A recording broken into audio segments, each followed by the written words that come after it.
Hi, thanks for watching Turn to the Stars. My name is Andrea Clem, and today is January 22nd, 2014, and I am going to be talking about the month of February and the new moon that starts on January 30th, 2014. And here in Manchester, New Hampshire, we are going to be feeling the full experience of that new theme of energy on January 30th at about 6:08 p.m. when the sun and the moon come together at exactly 10 degrees of the zodiac sign, in the zodiac sign of Aquarius. And Aquarius is a really interesting sign. It is one that is typically very friendly, very strong, very fixed in nature, knows a lot about many different things. Very intellectual sign, very interested in doing what's best for everybody, not just for the one.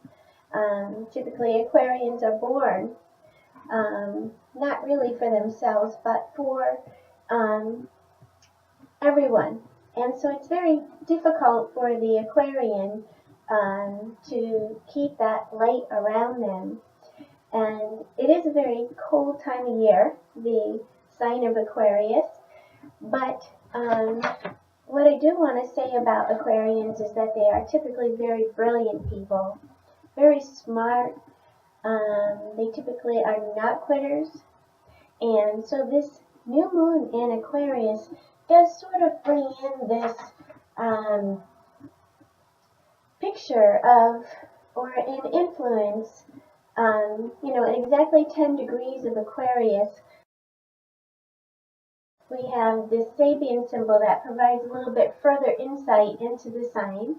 And that Sabian symbol suggests to us that during a silent hour, imagine a man or each of us receiving a inspiration, which is an idea or an inspiration of an idea that could possibly change our lives moving forward.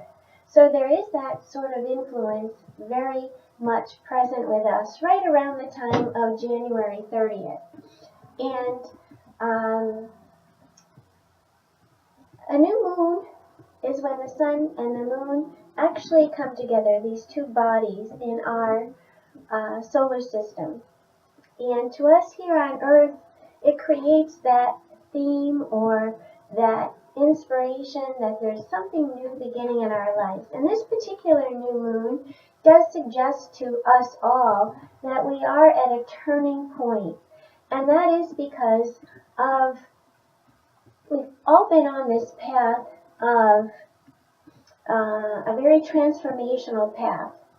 And since that solar eclipse occurred back in November of 2013, around the beginning of November, it was promising us all that we would be identifying things that were important for us to look at as far as bringing important pieces to the surface, identifying things that maybe patterns of behavior or patterns that weren't really for our best, in our best interest. And this month of February suggests to us that it is now time that we come together, that we identify, and that we have identified many things along the way that weren't the goals or the path that we wanted to be on. So this new moon in Aquarius does talk to us about our goals, our objectives, that, it is time that we finally come together and that we identify and that we have identified, who is of like mind, who's going to be joining us on this path that we're moving forward. So January 30th does bring in that theme. So a couple days just before January 30th, you're going to feel this theme of unitedness in your life, of something new beginning, that there is this new start, and that you are turning a corner. And what's really interesting in overviewing the month of February as it starts is that exactly on January 31st, just before we began the month of February, Venus, the planet of love, of relationships, it's the glue that binds us together, does go in a direct motion. We've been looking at things in the area of relationships, in the area of the structure of our relationships, of our financial status, and we've been sort of taking a different look at those areas of our life since around December 21st, which was when Venus went retrograde. So here on Earth, we've been having that different perspective. I call it medicine, or a prescription for identifying areas of relationships that we are structurally in, as far as our status goes, as far as our careers going. We've been taking a look at things in a very different way, sort of going back over things. So on January 31st, we are going to find that things are going to begin to move forward, where we've sort of been like reviewing things in those areas. And certainly just around the 18th, 17th to 18th, Venus and Mars were in this very difficult pattern of interacting. And it was interesting at our fair this past Saturday, which was at the yard, and I want to thank everyone who came out and joined us for the event.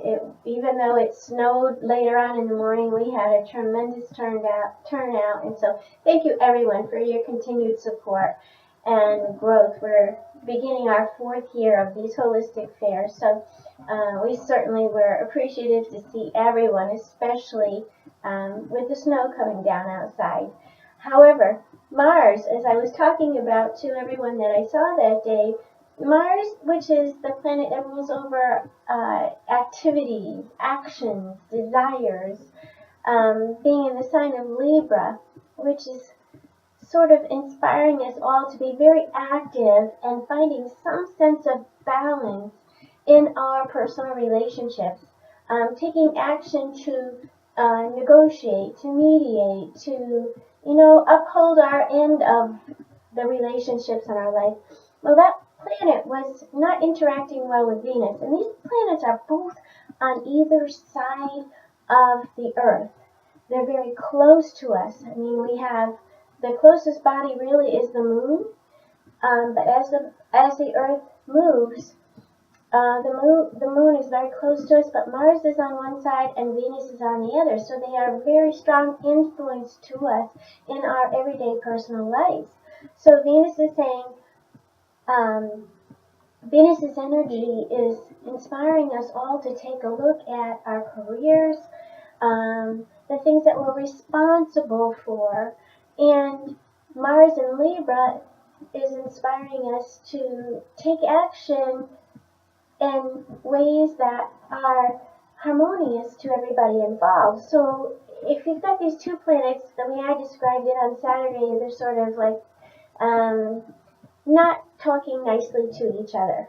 And so it is causing challenges. There's many people that have been going through this difficult piece of identifying who they want to be with, what that looks like, and there is some anger and frustration that has shown up along the way. Now, and Venus really wants to be responsible for those relationships. Mars wants to take action, but it's very, very critical time when these two planets don't talk well to each other. And so how it affects us here on Earth is it causes difficulties in figuring out these areas. So that has sort of been around us, and actually it's past, as Venus has appears to move backwards. And around the end of this month, we are going to see this,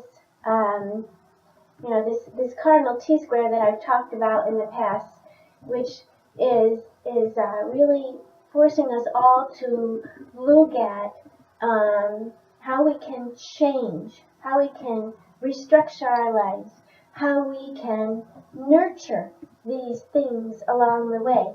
Not an easy dance to be dancing for anybody on earth. However, it is very fulfilling when we are able to be respectful of each other and honor each other and nurture each other on this path. And one of the things that's coming up next in February is February 6th, we see Mercury turn retrograde. Mercury is the planet of reason, logic, making decisions, communicating well with other people. And it's going to start its retrograde, or appear to take us back over different areas of things that we've been thinking about or talking about or investigating. As Mercury rules mechanical items, it rules over computers. It influences our vehicles. But most of all, decision making and communicating. We're going to be looking at things in a different way between February 6th and February 28th. That is the period where it's best to research. It is best to revisit things. Imagine that you are driving your car backwards over an area that you already drove over, and you're doing it with a purpose, though. You're doing it with a reason to revisit things that you may have missed some of the logical pieces along the way. So this is a time it's best to be used for revisiting. If you need to make a decision on something, know that you might be coming back to revisit it after the retrograde is over. Logic is lessened. Reason is lessened. It's not in your best interest to start a new job or to move during this time. If you do, or if you're forced to, it means that it's going to change in the future. So, wanted to talk about that February 6th through February 28th. And I also have a map which I'm going to put on the screen, which is the map of the new moon in Aquarius, and what that theme is suggesting to us, that I think in our everyday lives, this new moon, or this theme of turning the corner, so to speak, with our friends, with our community, and on a collective level, with these new inspirations and these new ideas for incorporating change in our lives, we might have to make some adjustments along the way in order to resolve any conflicts that may come up. And so it's important that we don't get so stuck in our focus that we don't realize the little things that we might need to tweak a little bit along the way. There is going to be some opportunities for us to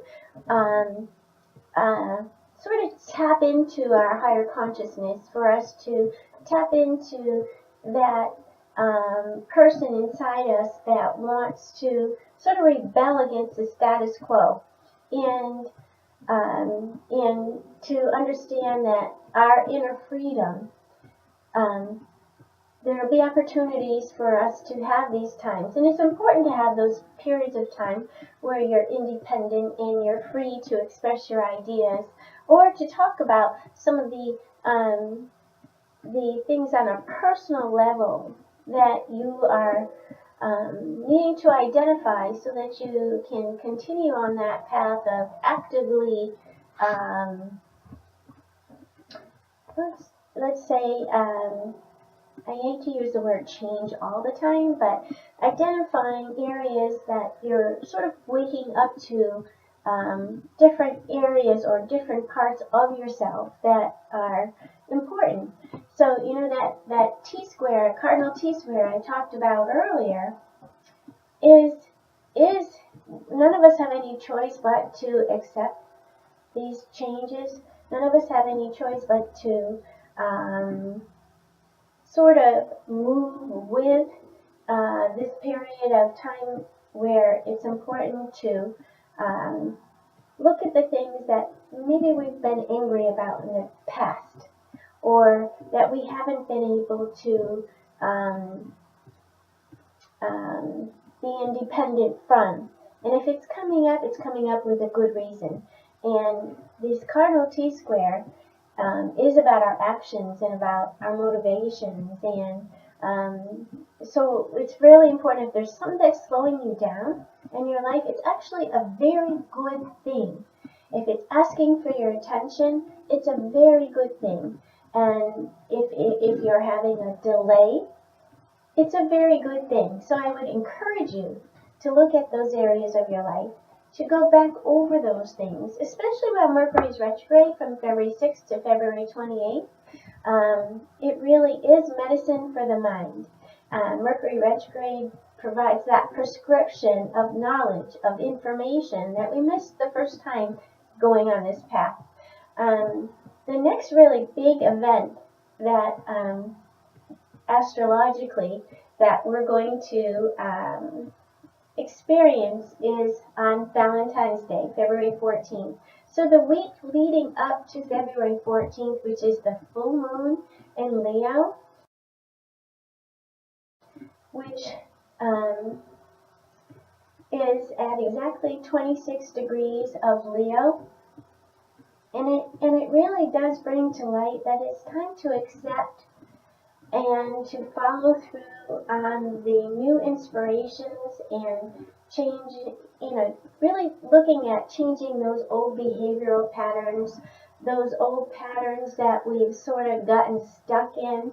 And an exercise that I do based upon my shamanic practices, and I was taught by one of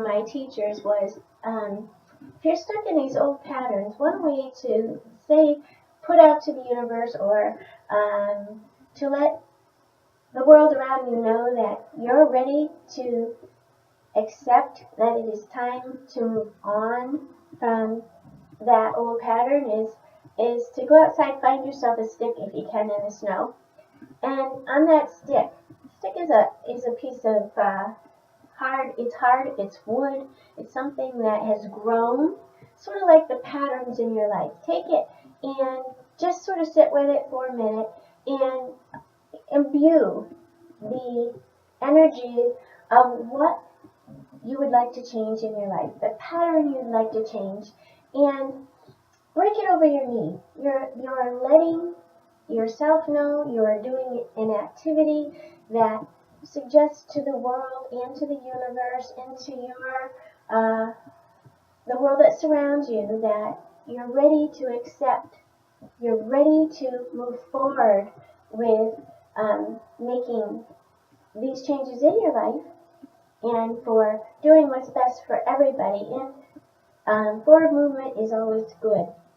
The other thing that is actually coming up in February is the Winter Olympics. And my husband asked me to look at this. And it is actually occurring on the day that Mercury turns retrograde, which is February 6th. It starts.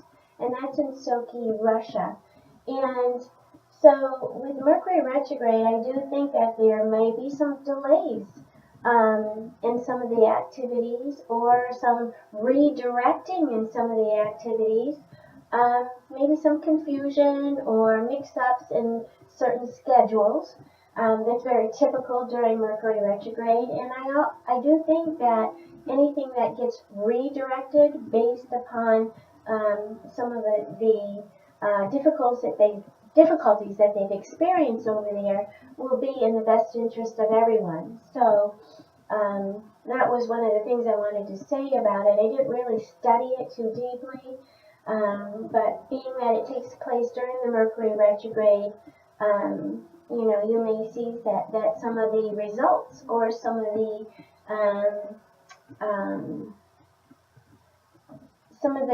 grades or some of the conclusions that come out of some of the races may be questioned. So that would be very typical during Mercury retrograde. And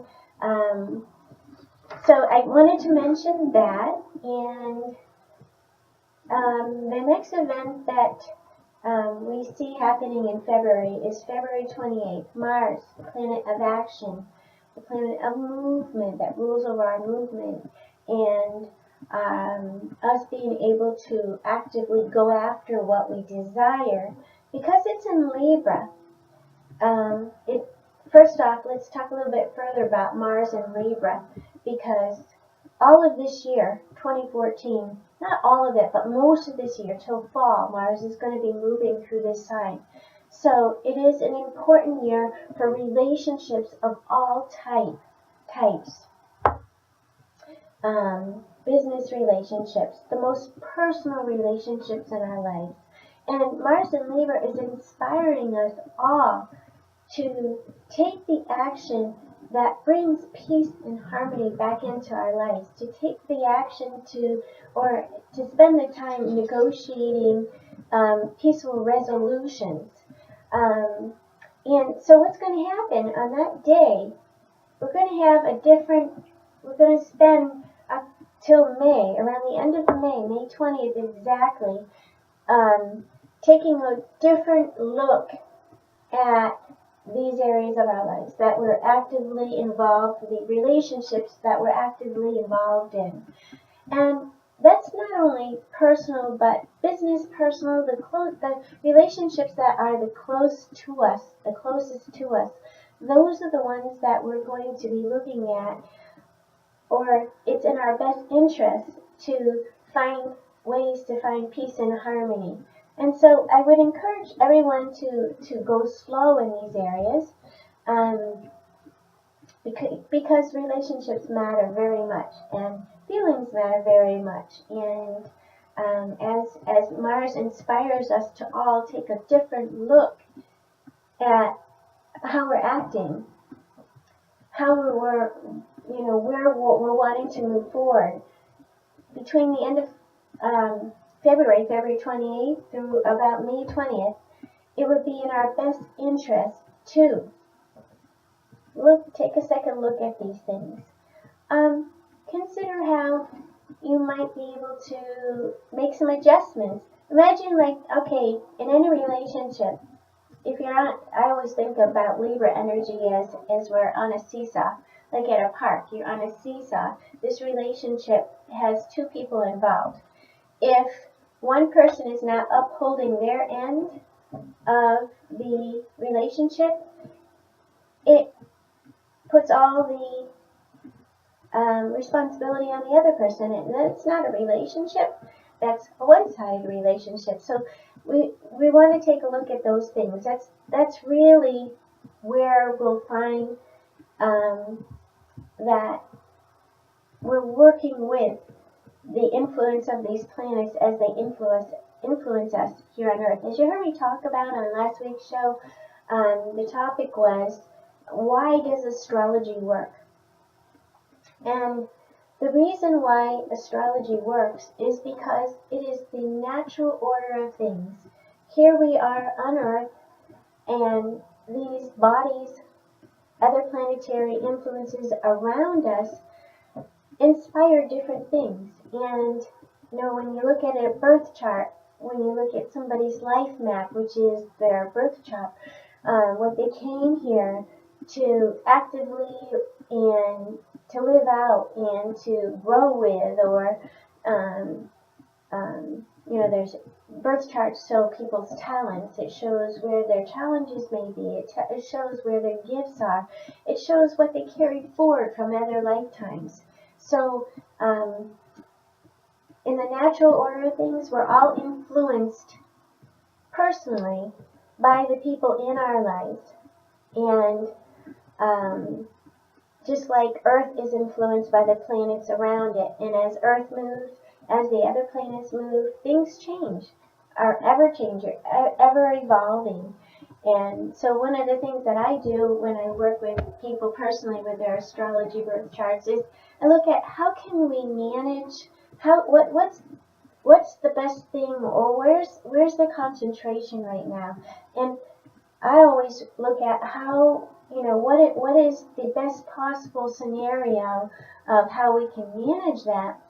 And one of the really big things that's been going on and is going on presently, especially on this new moon, as this new theme of energy of us turning this corner comes in, and one of those things is for us to each nurture each other in the best way we can, to find compassion and understanding for each other as we each go through these structural changes in our lives. I mean, the world is going through this. So I see this almost as if, when you have a puzzle, you try to fit the pieces in the right spaces so that you can see the whole picture. And we are, sometimes you have to pull a piece out. It doesn't fit. Got to go back to the drawing board. So that's actually Jupiter in Cancer opposite Pluto and Venus. We have to each bring a very big level of understanding into our lives every single day and actively be participating in that manner. So Jupiter, as it is in Cancer, and it is in this retrograde motion presently as I speak, and that means that we're all taking a different look at going back over areas of our domestic families, our homes. We're taking a deeper look at how we nurture ourselves, how we nurture our families, how we nurture the people that are in our lives. So I would highly suggest that you each do what you can about what you can in these areas. And be respectful of other people and the experiences that they're having. That's so important with opposition, especially with your actions. And so as we get to the end of today's show, I do want to say that I hope that you have a great 2014 and that all of your relationships do find that peace and harmony. And I want to say thank you to everyone once again for coming to visit us at Turn to the Stars at our last holistic fair at the Yard in Manchester, New Hampshire. Thanks for watching Turn to the Stars today, and thanks for all your support. And until next week, turn to the stars. You'll find your answers there.